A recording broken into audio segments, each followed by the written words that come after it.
Hey, it's Steve again. Today I'm diving into a topic that's making waves. I mean, literally. The International Longshoremen's Association, the ILA, has gone on strike for the first time in decades, and it's shaking up U.S. ports along the East and Gulf Coast.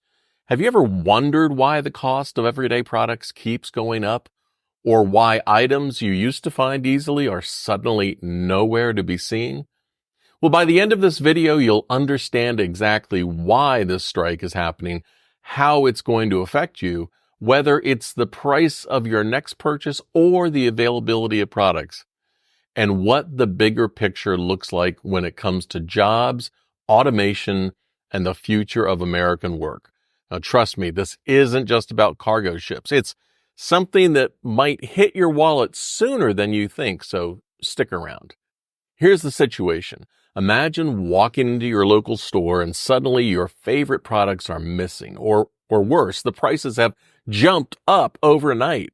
Now picture that happening on a large scale where thousands of dock workers have walked off the job, leaving ships full of goods stuck at sea. Billions of dollars worth of goods are waiting to be unloaded. It sounds dramatic, but that's exactly what's happening right now. This strike is creating a massive roadblock in the supply chain, and the longer it goes on, the harder it's going to hit everything, whether that's electronics or even grocery prices. Now, let me explain who the U.S. Maritime Alliance, or USMX, is.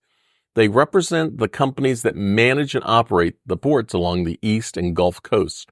The USMX is made up of a range of shipping companies, terminal operators, and port associations. These people are the ones responsible for getting goods in and out of the country.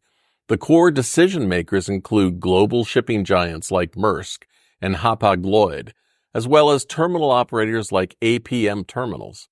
The USMX's job is to ensure that these ports run efficiently, keeping costs down for businesses and consumers alike.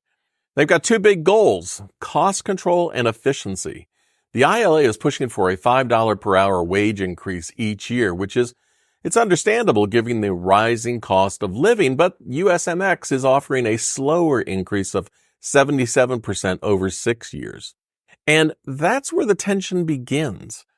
Here's the tricky part. As consumers, we expect lower prices on the goods we buy. One of the ways businesses keep prices low is by using automation, the very thing dock workers are fighting against. Automation speeds up the process of unloading and sorting and shipping goods, cutting down the labor cost and time, which helps keep products affordable for all of us. And automation doesn't just affect imports. Port automation also helps American businesses that export their products overseas. When ports are more efficient, U.S. companies can move their goods faster, which keeps them competitive in the global market. I mean, imagine you're a U.S. manufacturer trying to ship products to Europe. If your goods get delayed at the ports because of inefficiency, you could lose contracts to faster competitors in other countries. Automation means quicker processing and lowering shipping costs, keeping prices stable on both ends. But here's the hard truth. We can't have it both ways.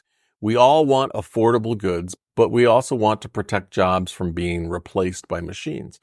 Automation is crucial in keeping costs down, and those savings are passed on to consumers. But it's not just about saving money. Automation also improves safety by handling dangerous, repetitive tasks like moving heavy cargo. It lowers the risk of workplace injuries, making it a safer environment for workers. So while protecting these jobs sounds great, it could result in higher prices for everyone at the checkout line. And here's the tough question.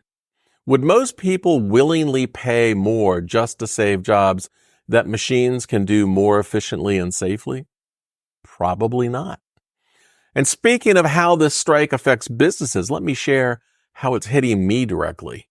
In one of my businesses, I import goods that are sold on Amazon and Walmart, and these products aren't made in the United States, and there's no place to buy them here. Well, my latest shipment is now trapped at the port. It's off the ship, but it didn't make it through customs and trucking in time before the strike began. So Myself and many other business owners are going to feel the pinch, and you might feel it too if you're looking for those items online and suddenly find them out of stock. This strike is huge, not just for businesses like mine, but for everyone.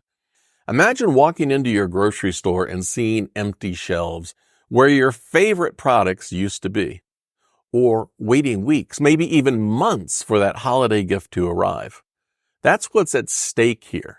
If this strike drags on, those slight delays you're already feeling will snowball into serious shortages. And prices? Well, they'll spike fast. Electronics, food, clothes. It's all tied to what's happening at the ports. And here's the kicker. The strike is costing the economy billions of dollars each day, with estimates ranging from $2 to $4.5 billion per day. Higher wages and slow, inefficient port processing leads to even more expenses, which eventually get passed on to us, the consumers.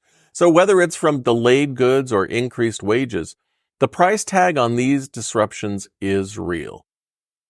And here's where it gets really wild.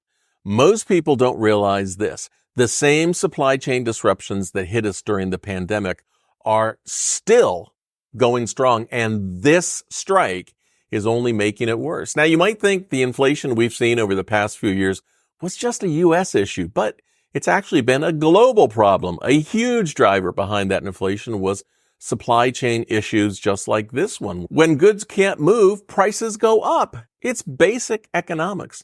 Fewer products mean higher demand, and that leads to higher costs for all of us. Now, let's talk about something bigger. How can America continue to be a leader in innovation and a dominant global player, the position we want to get back to, if we're going to limit or restrict the very automation technology that will keep us ahead? Other countries are already moving fast on this. I mean, take the port of Rotterdam in the Netherlands as an example. It's one of the most automated and efficient ports in the world. They use fully automated cranes and autonomous vehicles to move containers. And the result? Rotterdam handles about 14 million containers per year with far less human labor, and it's incredibly efficient. Now compare that to an average U.S. port where we're still relying on much more manual labor, and the difference in throughput is staggering. So if we fall behind in port efficiency, we risk losing our competitive edge on the global stage. And here's the real challenge. I want cheaper goods, but I also want to protect American jobs. Now imagine it's your job on the line. This isn't just about dock workers. It's about a fundamental choice. Do we prioritize cost-cutting automation, or do we fight to keep well-paying jobs here at home? As consumers, we want affordable prices and fast service. But what happens when getting those things means sacrificing the jobs that fuel local economies? Shipping companies argue that without automation, U.S. ports will fall behind and jobs will disappear. On the other side, dock workers believe automation will take away the thousands of good-paying jobs that support families and communities across the country. But here's the thing. I can't have it both ways. I can't demand low prices while fighting against the very automation that helps keep those prices down. It's not about choosing one or the other. It's about finding a balance. There's no easy answer, but what if we didn't have to choose between automation and jobs? What if automation didn't mean losing jobs, but transforming them? Here's how it could work. A phased approach where the most dangerous or repetitive tasks are automated, while workers are retrained for higher skilled jobs that automation creates. This way, technology isn't replacing people, it's working alongside them. Instead of a blanket wage increase, what if it was tied to performance? Imagine workers being financially rewarded for learning new skills and becoming even more valuable in the workplace. This could be a way to keep the ports competitive without sacrificing the workers who keep them running. There's also the possibility of creating joint labor management committees where dock workers and port management decide together when and how to introduce automation. This kind of collaboration could protect workers' rights while still allowing for the progress the industry needs. And at the end of the day, this isn't just about dock workers or machines. It's about the future of work in America. The choices I make now will determine whether automation becomes a force for good or something that leaves people behind. A balanced approach where I embrace technology without sacrificing the human element isn't just possible, it's necessary. Hey, what do you think? Should we embrace automation if it keeps costs low? Or is it more important to protect jobs? Hey, let me know in the comments. As always, I've included a giant reference guide in the video description so you can do your own research and dig deeper into the facts. Hey, if you like this video, make sure to hit that notification bell and check out my next one to learn even more. See ya!